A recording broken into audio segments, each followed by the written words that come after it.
and welcome to the Ask the Doulist podcast. My name is Alyssa Benacloss, and today I am talking to Laine Lipsky, a parenting coach. How are you? I'm great. How are you doing? Great. So we kind of met online and talked, last week, and then just realized we have a lot to talk about and a lot of similar clients. And with my sleep stuff, we're actually going to talk about sleep on a separate podcast, but that kind of is what got us started talking about your parenting, coaching with parents. And then thinking about how does that relate right now to this pandemic that we're all, going through together, and myself included. We're stuck at home with a kid, and I know personally, I think about my frustrations, but I forget that she's also going through this. So I don't want to forget about how is she handling this, and how do I best talk to her, and how do I, maybe help with some of the frustrations that I'm having, which are normal and to be expected, but maybe I could find better ways to cope with those. Mm-hmm. And then we got talking about the weather earlier, and the weather even affects all this. So let's just kind of, I would love to hear some ideas that you have on best ways to parent our children right now. Yeah, well, let me first start by saying I'm really glad to be here and having this conversation. And of course, we met online because how else are people going to be meeting these days, right? Like, it's classic. But that I'm going through this too. And my kids are older. They're 12 and 14. So there are different considerations, but I'm in the same boat as everybody else. And I never pretend to be something that I'm not, but they still need parenting. So no matter how old your kids are, and I think your clients have younger kids typically, but just know that, whatever parenting style you're using now is training ground for as they're getting older. Like, as whatever we practice when they're younger becomes our habit as they grow older. And what I see really from the parents who I talk to, and I'm just reaching out a lot these days and just trying to ask a lot of questions, Mm-hmm. What are people struggling with? I want to say that in answer to your question, the best way to parent, I wholeheartedly believe that there's not one right way to parent. There isn't. There's great information out there, but there is a right way that's going to feel right to you, mm-hmm. Alyssa, right? Something that's going to feel right to me. We may be working with the same body of information, but it's going to sound different for you. It's going to look different in your family because your family system is different than mine. And from everybody else, we each have our unique thumbprint in our family, our unique voice, our unique soul print. And our kids are all different ages, different temperaments. So I really resist the idea that there's a best way, mm-hmm. Or there's one right way to parent. What we do know is that there are, just like in medicine, when they talk about best practices, there are definitely best practices that are supported by ample research and, certainly in my world, supported by the clients who I work with, and in my own experience by what I see with my own kids. And there are just a few fundamental things. Usually when you cover the basics in a really healthy, thorough way, you're kind of covering the essential ground. And I think the word essential is really, it's just so fitting for this time, right? Like, there's essential business, there's essential, what is this question of essential keeps coming mm-hmm. up. And so I think a really good place to start in figuring out the best way to parent is to ask. And so I'll throw the question back to you. Mm-hmm. What feels essential in your parenting? Right. So, right now I feel like we've got so much extra thrown at us. I'm now a teacher, which I've never had to be a teacher before. So right now her education is essential. But I also own a business, and that business is essential. And I'm also a wife. And maintaining that relationship when we're both home together and can potentially be driving each other nuts, right? So I feel like there are a lot of essential aspects, but I also feel like the short-temperedness of, just I'm not meant to be home with a 7-year-old all day long, 7 days a week. certainly not while you're also trying to run a business and also trying to do all the other things, right? If you were locked in and homeschooling, yes, you would be meant to do that, right? Yeah, and that wasn't the plan. Yeah, I would have found a rhythm by now, and maybe that's what it's going to take is just, maybe in another month I'll have a really good rhythm. But yeah, I guess essential for me right now is the happiness of my family unit and keeping my relationship with my husband whole, as well as my daughter happy. She's 7 and silly, and I'm just not as goofy as her classmates, and she's got to get all these sillies out, but I'm in the middle of, writing a sleep plan. And so her silliness is annoying to me. And it's just this, on and on. And I feel like this is one small part, and I have one daughter. So families who have 3, 4, 5 children, like you say, there's no one way to parent. And even within the same family unit, each child might have to be parented a little bit differently because of their temperament. But yeah, I think getting down to the core of what's essential for your family and then going from there is really helpful. And I think what 2 things popped up for me as you were talking. Number one, I think loving parents like you, right? Well-meaning, best meaning, you want the best for your kids, fall into this parenting trap of like, I just want my child to be happy, right? Mm-hmm. And I call it a trap because what happens when we witness our kids experiencing unhappiness or some sort of discord is then that triggers us. If we have this belief of, I just want my child to be happy, even if it's unconscious, right? Mm-hmm. It filters into everything that we do. And when we witness them having some sort of difficulty or challenge, our instinct becomes to swoop in and like fix it and make them happy. Mm-hmm. If we change that inner talk, and I'm all about self-talk and, what is our intentionality in our parenting? I want you to be happy too. But there's a trap in saying that as the goal to be happy. If we find a different frame for that, a different word for that, a rebranding, if you will, right, of what we're really after for our kids, it can take off a lot of pressure from us as parents. So I'm not saying there is what the replacement word is. I can give you some examples or some ideas, and sometimes I can just see in parents like their shoulders go down a little bit, right? One word that might be a little less loaded than I just want my kid to be happy is I want my child to learn how to be resilient. Mm-hmm. How to bounce back from things. So, for example, if we were to go with that word as the intention, then what happens is when you're seeing your child struggle, when you're seeing your child have a difficult time, it's not, the instinct doesn't become, how do I swoop in and fix it to make her happy? It's, how do I sit with this and help guide her through an opportunity to become resilient? And that sounds like the perfect word right now, because even as adults, we have to be resilient through this unknown for an unknown period of time. Totally. Yeah. And so how do we model resilience? As your child gets older, it becomes, and I have lots of clients with kids who are older, and sometimes we start when their kids are older, and I say it's not a lost cause if your child's already 12, you're already 15.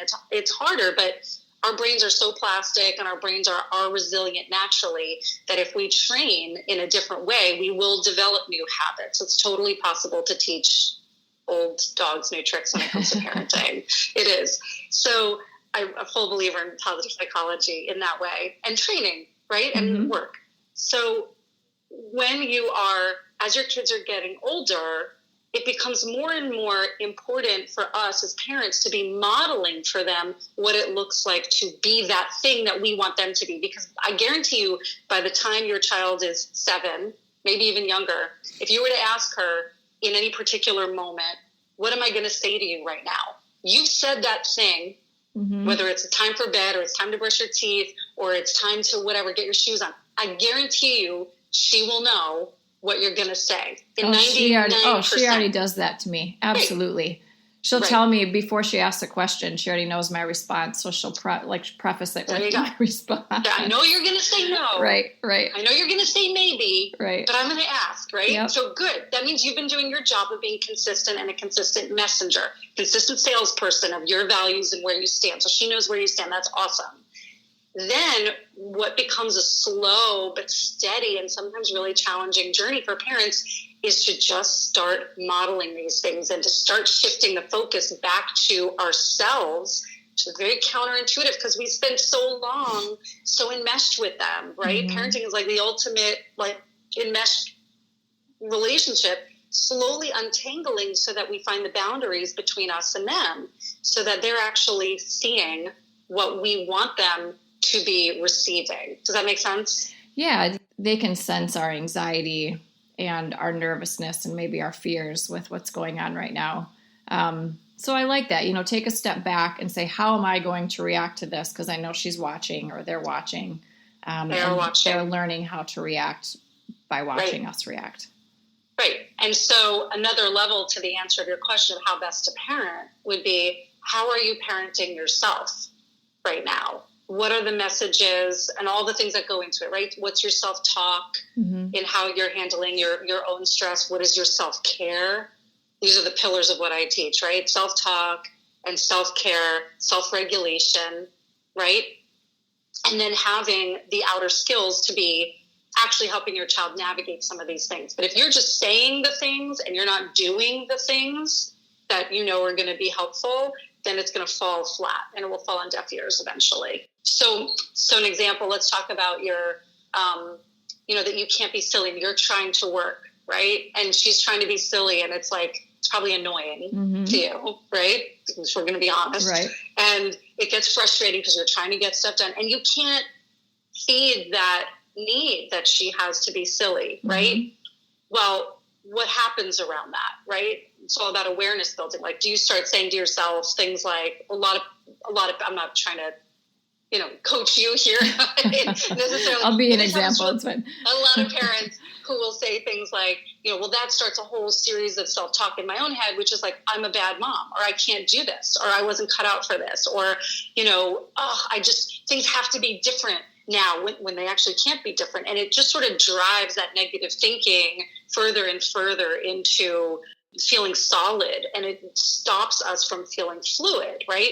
So, and it closes us down to what is possible. I always ask, what is possible? What's possible for time that you can set aside to be silly? If you're not the silly mom, maybe that's just not your thing. That's not your style of parenting. So where can she get the sillies out?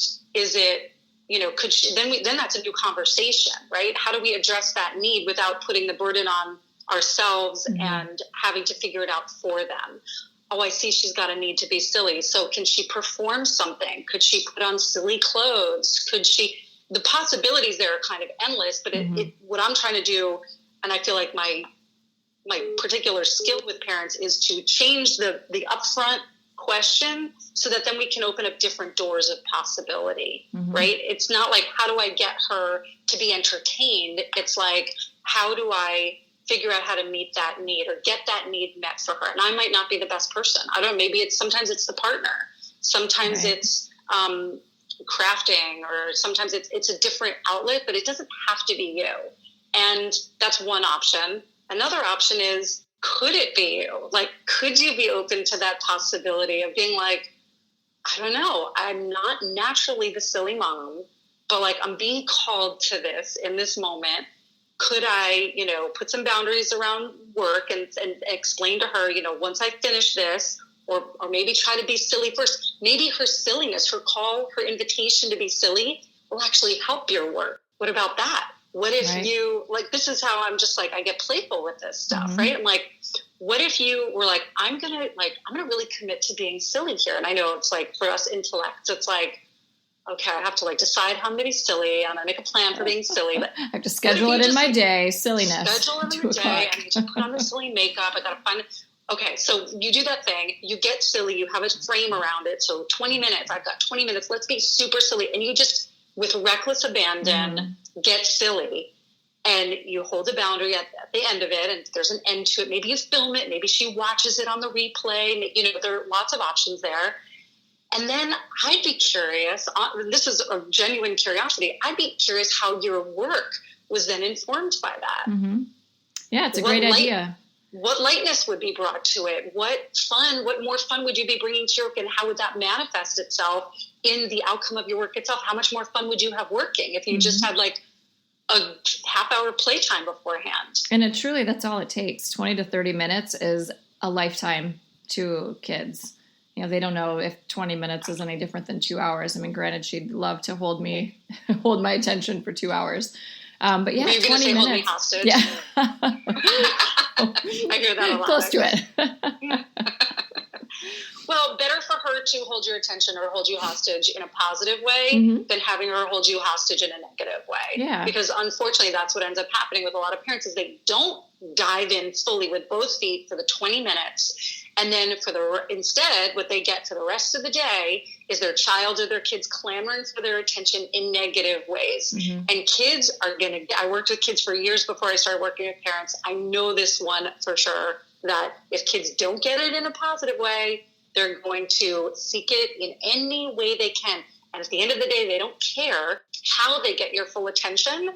So they're going to do whatever it takes to get it. And if that means that the only time that you, and I say you as a universal you, not you, Alyssa, but you, the only time you put down your phone and you look at them is because you're so mad and you're so frustrated that that's the only time you are making full eye contact with them, putting your full attention on them. I guarantee you that is going to feed their association with this is how I get mommy or daddy's full attention. Does that make sense? Yeah, it does. So for a parent with 4 children, that just means they might need to take some time, depending on the age of the children, I would imagine, 20 minutes each, or maybe if there are 2 that are similar ages, you give 20 to 30 minutes to those 2 at the same time, but that just maybe takes a little bit more planning for somebody with more children to try to give them some dedicated time each day. Yeah, and so this is a really unique time to be figuring all this out, and I kind of get resistant around being like, schedule this, then schedule that, and schedule that. Yeah. And I'm really more of a fan of having rhythms in the day. So like sort of a playtime, and then there's a downtime, and then there's an alone time, and there's a together time, but figuring out what rhythm. Some kids want to be alone in the morning. Some kids want to be alone later in the day. You really have to know your kid. But when it comes to having multiples, so let's just say you've got 2, 3, or 4 kids, right? Or twins. I said multiple, so it could be twins too. I have found that it's easiest for parents to think about spending, like dividing and conquering in one of 2 ways. Either going by age, so you take the 2 olders and do something that's sort of that age appropriate, or you take the 2 youngers and you do something that's sort of age appropriate for them, right? That's usually how people do it. But another way to think about it is to take them, if you can, by temperament. So if you've got 2 kids who are really high energy, could be an older one and if you have 4, could be your oldest and your youngest, but they're both super high energy. It might be easier on the parent to take them as a pairing. And if your middle 2 are quieter, more sedentary, to pair it that way. Yeah, that's a great idea. There are a lot of different ways I call it just dividing and conquering and tag teaming. If you have a partner and the schedules are aligned, you can make it happen. A lot of us have been fed and therefore feel guilty when we don't have this perfect notion of like everybody spending family time together. Family time doesn't have to be everybody all together doing the same thing in the same place. Family time can be very, very well spent separating, tag teaming, I call it, dividing and conquering, whatever, doing your own thing, doing what feels best to each pairing. Having the parents flip around from time to time is a good idea too, mixing up, and then all coming together. And then suddenly you find you're sitting at dinner and you've got more stuff to talk about. Even if the afternoon playtime session is, say, 20 minutes and one parent takes 2 and the other parent takes 2, and you watch something different, or you're doing a different puzzle, at least there's been a different kind of experience, and you're not all in the same experience at the same time, because then there quickly becomes nothing to really nothing novel to spark the conversation or to keep the energy new. Yeah, I like that. Same people at the party. Yeah. Same people at the party all night long. It's fun when new people arrive. Yeah, you can talk about what the other group did, and then you can actually enjoy the time in segments together but apart. because you're not constantly trying to wrangle this one kid who doesn't want to do the puzzle, who wants to play outside, and it just becomes this chaotic, more of a hassle. Yeah, and I think that anytime we can look at getting back to this idea of essential and what is best parenting, right? What is really, like, what is the value that you hold? So, and then sort of letting go of how that has to be, how that has to happen, going more after the what and letting go of the how. So one example, a client of mine, she was like, I just want to have family meals together. And her kids were older. And she was so upset that, their one child had this, violin practice after school, and another child had team practice in the evenings, and she had things going, and they weren't having dinners together. And she was so upset about it. But she was missing out on the fact that every morning her family was having breakfast together. And I was like, the idea of having a meal together once a day, why does it have to be dinner? Let's let go of the how, right? And let's look at the what. And she was like, oh, we have a meal together every day. But nothing changed in her reality. It was just looking at it differently. She was like, oh, dinners are sort of chaotic.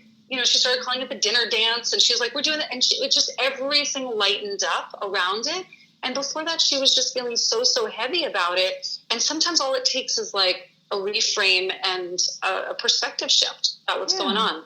So getting back to what is really essential, what is your value, and where are you getting that? And, I'm not somebody who like sprinkles sunshine all over the place, but I do believe in looking at what is really going on and what is working as a starting point, and moving from there to, okay, what do we need to tweak? Because sometimes if you go into something thinking, this just isn't working, it's like you miss out on the pieces that are working. You think you need a total overhaul when in fact you don't. You might just need a few tweaks. Right. So we talked a little bit before about weather, because we're on opposite ends of the country and how weather can play. And you've lived all over, and I was telling you that we just had one of our most beautiful weekends in Michigan in a long time, and it's spring and gorgeous, and it's been so cold that everyone was so happy to get outside. Whereas you have kind of beautiful weather all the time. So it's like you take it for granted, and these little things, people are like, oh my gosh, it's raining. Will we ever see the sun again? And you're like, yep, tomorrow. We'll see the sun tomorrow. But weather plays a huge factor in our mental health. When we have a week straight of dreariness, it is really hard. And then tack on quarantine with that, right? We can't go outside. It's too cold. It's raining. It's muddy. Now you're stuck inside and you're not getting vitamin D, and you just feel it. You feel it in your core. It's almost like this heaviness just sets in. But the sun, the sun seems to relieve it for us in Michigan anyway. Yeah, I think that's a really real thing. And, another way I spoke to somebody, I have lots of family, I'm from New York City, so I have lots of family back east too. And sometimes at least this was a week ago, maybe 2 weeks ago. So things change, as we're going through this. It's like what felt okay 2 weeks ago might not feel good now or feel okay now. But at least what they were saying 2 weeks ago was, when it's raining, at least I'd be inside anyway. When it's crappy out, at least I'd be inside anyway. So there's not this pull to go outside but be reined in. I think that, I don't have like a magic answer for that. I think the more anybody can get outside, the better. I think that, that's just science. That's not me even talking. Right. What I also know about our own well-being, getting our kids outside and getting fresh air, they don't care if they're cold. If you bundle them up, my brother lives in Seattle, and he's a big fan of saying there's no such thing as bad weather, just bad gear. Right. True. So if you bundle up properly, you get the right rain gear on. I did a 30-day mountaineering course a long time ago in a mountain range in Wyoming. And, we were suited up for whatever came. So, we did whatever we did, whether it was raining or snowing or, whatever. So I believe in that too. And, so I think bundling them up and getting them outside, you may not want to be out in it. I totally get that. But let them go out, let them breathe some fresh air. For the adults, there's lots of science around this concept of getting some benefit, some of the same benefit you would get if you were to go outside by just looking outside. So if you position yourself near a window, if you have a view, I know people like my family in New York City, sometimes the view is a brick wall. Like that might not feel so good. But watching a nature video is not the best, but it's better than nothing. There's a reason why they play a lot of those nature videos in waiting rooms and doctors' offices, right? To just like have people chill and relax, or listening to nature sounds on your your radio station or your Alexa or whatever you've got going on at your house, and just having that as the backdrop for your home can be a very soothing thing to do. And again, I'm not saying that will solve the issue, right, but it's better than nothing. Well, I think this is really helpful stuff. Is there anything else that, just a parent right now going through this that you would love for them to hear or know? And then tell them how to get a hold of you too. I mean, even though we're on opposite ends of the country, I feel like virtual support is just kind of the thing right now. So we can support people anywhere. For sure. And I have an online course designed for just that. Okay. So I think what I want to tell parents is to remember that you're not alone. And as trite or as cheesy as that may sound right now, it's really important to remember to universalize what you're going through, and just pay attention to how you're talking to yourself, what you're saying to yourself, because that's the stuff that will sink in and eventually will come out at your kids. So just keep your self-talk top of mind, right? Be really, really aware of what you're saying to yourself. So, and just practice self-compassion, kindness, make sure you're doing your best to talk to yourself the way you would talk to a really good friend, or the way you'd want a good friend to talk to you. And if that's a totally foreign concept to you, that is a practice that can be learned. It's something that I teach. And as far as getting in touch with me, my website is Positive Parenting Revolution, and I've got a free course there, and people can, watch that and certainly get a lot of great information about discipline without breaking their child's spirit and without losing their own mind, which I think is essential right now. And if anybody listening to this knows, I just want to give a special shout out to people who are like, yeah, I know parenting is hard, but like my situation, it's like really hard. Like they're really struggling. Then I just invite you to book a free call with me. And you can do that by going to, it's lainelipsky.com/call. And that's a free session. And I'm happy to have a conversation, a parenting conversation, and see how I can help people. Happy to do it. Well, thank you so much for joining. We will have another podcast after this. We're going to talk about sleep and parenting. Awesome. Sounds great. Can't wait. Thanks for listening, everybody. You can find us at goldcoastdoulas.com. We are on Instagram, Facebook, and you can find this podcast on iTunes and SoundCloud.